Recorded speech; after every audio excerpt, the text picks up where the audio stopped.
One of the things that you are now working on doing at Oath is a commitment you've made to make the company 50-50 women in leadership positions by 2020. That's a lofty goal. Where does the company stand now in terms of women in leadership? Yeah, so women in leadership, one thing that's probably not widely known about the company is we put the largest investment into women's leadership stories into a brand called Makers, years ago, about 5 or 6 years ago. And that was our initial investment into the women's leadership space to really understand it, both from an individual women leaders, but also how do you change the landscape for all the issues you're hearing about today globally with women's leadership. And I'd say the 50-50 goals came out of our, not just a gunshot approach to say, let's go for this. It came out of 5 or 6 years of understanding the space. The amount of risk that we need to take as a business to get to 50-50 is extreme. And that risk has to be treated like a business model, the same way that we would go after internet content or internet advertising and compete with the big FANG companies. The changes that need to happen in terms of women's leadership, diversity, and changing the corporate dynamic around that require the same amount of risk-taking. In the 2018 plan we're doing, I would significantly think that we'll have major initiatives happening in women's leadership, both inside our own company and outside the company. You're talking about overall leadership at Oath. 50% of the top jobs will be women. Right.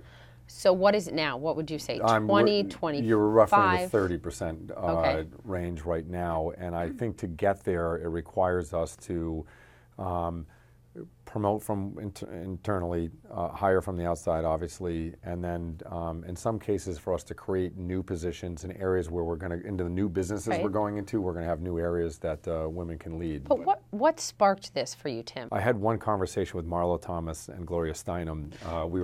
We were going down to a meeting in Washington, D.C. At somebody's house, and I was in the back of a car, and I was talking to them about this issue. This is about probably 4.5 or 5 years ago, and I said, one of the things I'd be willing to do is launch a women's-only company, like all women, all leadership, all people who work at the company are women. And Gloria Steinem said, Tim, that's the opposite of what we need. We need somebody like you in your position to essentially take more risk inside of your own ecosystem. And by the way, companies perform better when there's men and women. So don't think about women only. Think about how to combine that. So my wheels have been turning, on that over the years. And I honestly think this. We're not the biggest company in the world. We're not the most profitable. But one thing we do have is we have an investment in the space already. So if there's one company in the world that should try to lead this, it should be us. What about those who look at it and think this is going to mean man down?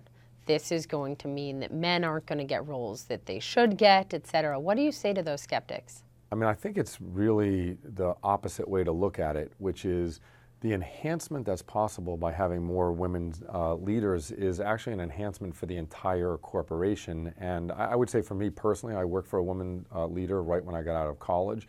She changed the whole trajectory of my career. She's the one who told me to write goals down every year. We were one of the companies that had essentially a 50-50 board of directors that were men, women, and we beat the S&P 500 while we were public for the time period we were public.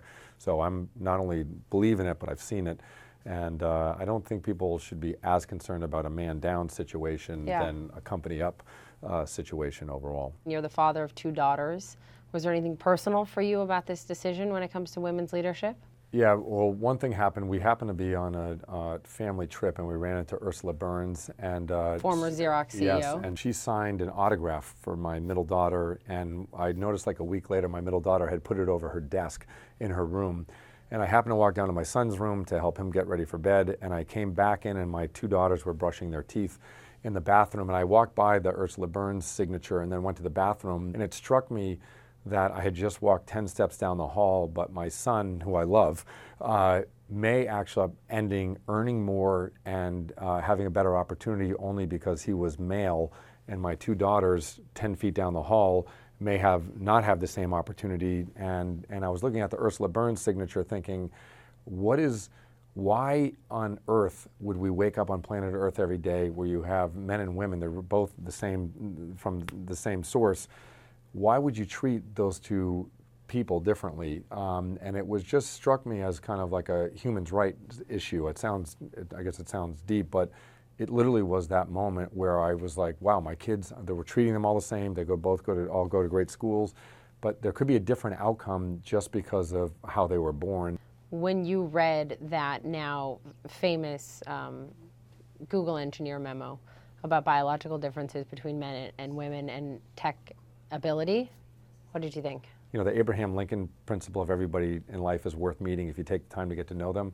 I think the same thing is true on the skill set side. If you take the time to understand what someone's superpower is, it doesn't matter if they're male or female, and we have great examples of superpower women engineers and product people at our company. Yeah. And I read it, I don't believe it, I don't see it.